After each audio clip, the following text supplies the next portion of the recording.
outside a village, on a daily basis, a small, lustrous beetle would make his way to the edge of a village.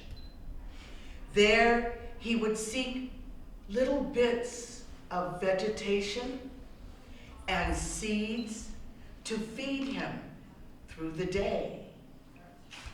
But as he began to,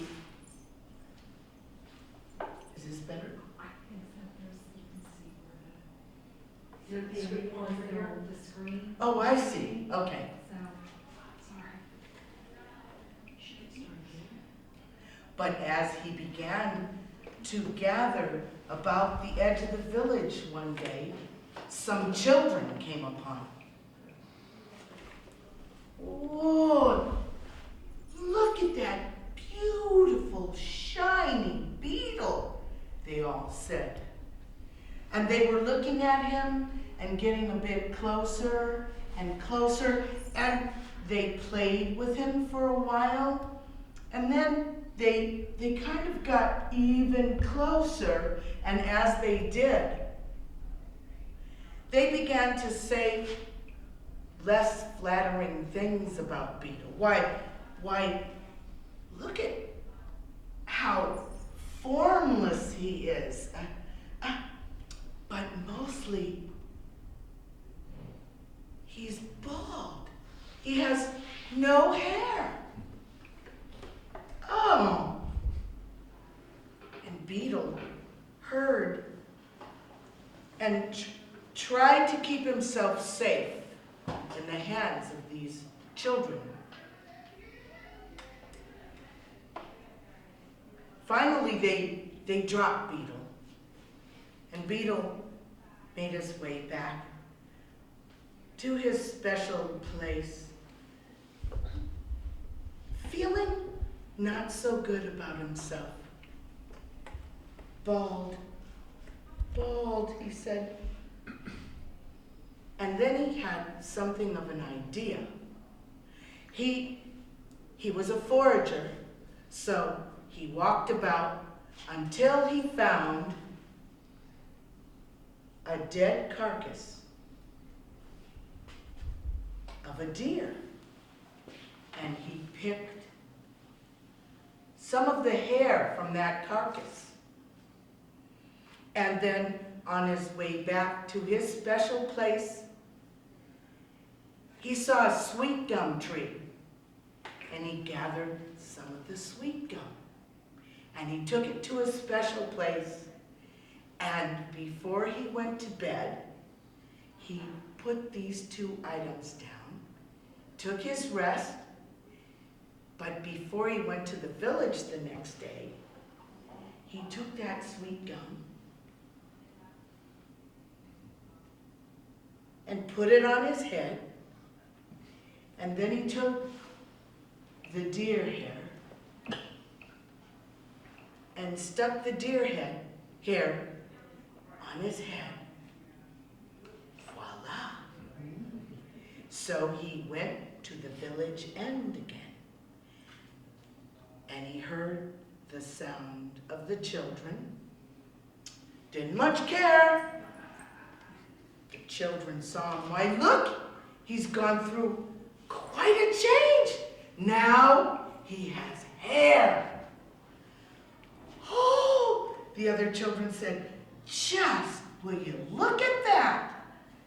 And they came closer to Beetle.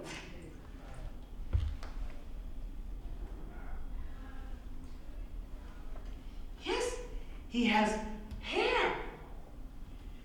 But then a smaller child who could stoop lower, that's not me. I smell sweet gum.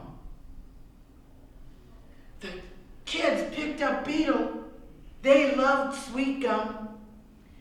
They snatched his hair off, threw away the deer piece, had a great time with the sweet gum. Beetle left dejected.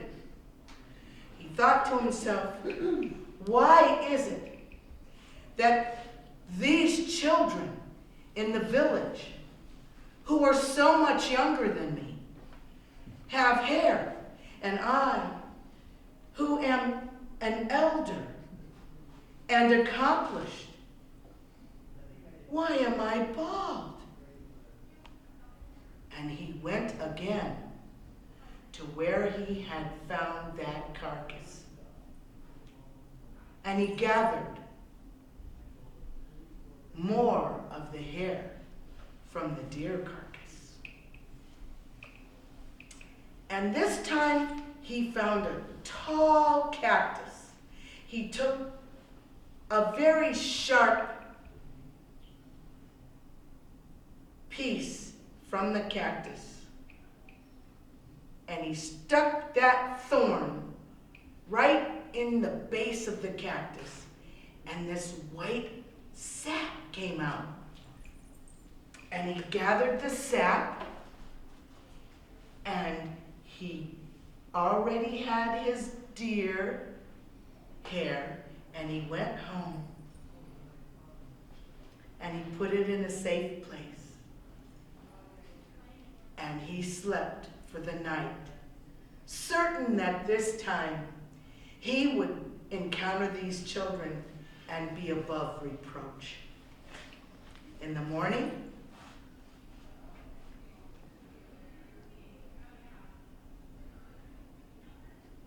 he took that sap, and then, because he had become more experienced, he very carefully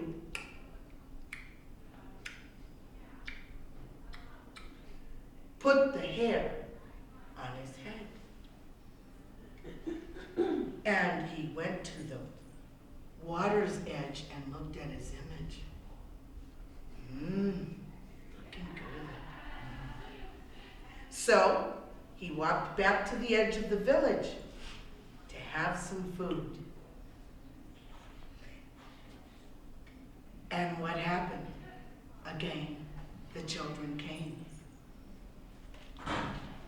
And they said, he has hair again, and look at it, it's so nice. Except that sap, it began to separate and crack, and the kids saw it. No harsher critic. He's got something gluing that stuff to his head. It's not real. And they kind of played around with him, but they did let him go. This time Beetle had a better plan. He was a forager. He went to a special part of the forest that had pine trees. He knew pine tree sap was powerful. And on his way, he encountered the carcass of a coyote, much, much better. Beautiful, lustrous pieces of hair. So he gathered this, and he gathered the pine sap, and he went back to his abode. Now, he knew the next day was a big powwow, and he wanted to be there for the dance, and he did not want to be bald. So he knew the dancing would start early. He didn't wait to put his hair on till the morning. Oh no, he took that sap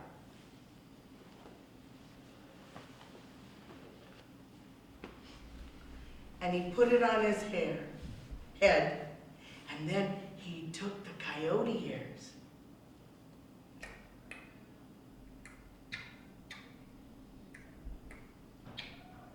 nice and thick, gorgeous hair.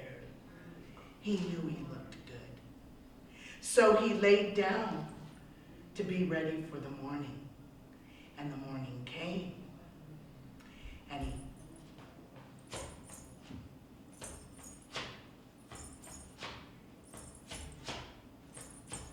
he heard the sound of the dancers, and he was so excited, and he got ready to get up. Except in the night, it had gotten cool, and the sap had coagulated, and he could not get his head off the ground. And he listened. Oh, says, now they're doing the corn dance.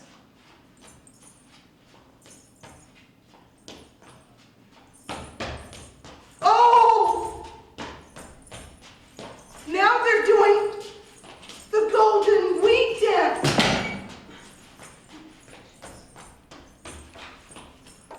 Now they're doing the white sheep dance. Oh, and I'm doing the Beetle dance. Yeah. But I can't get up. So Beetle lay there. And as the day warmed, he was finally able to release himself from the imprisonment of his vanity. He got up and he scraped off his head and he went to the top of his mound, proud as could be, and he said, "From this day forward, all beetles will be bald-headed." And in a courtly manner, he carried himself to his home, never to mourn for what he didn't have. What he had was inimitable.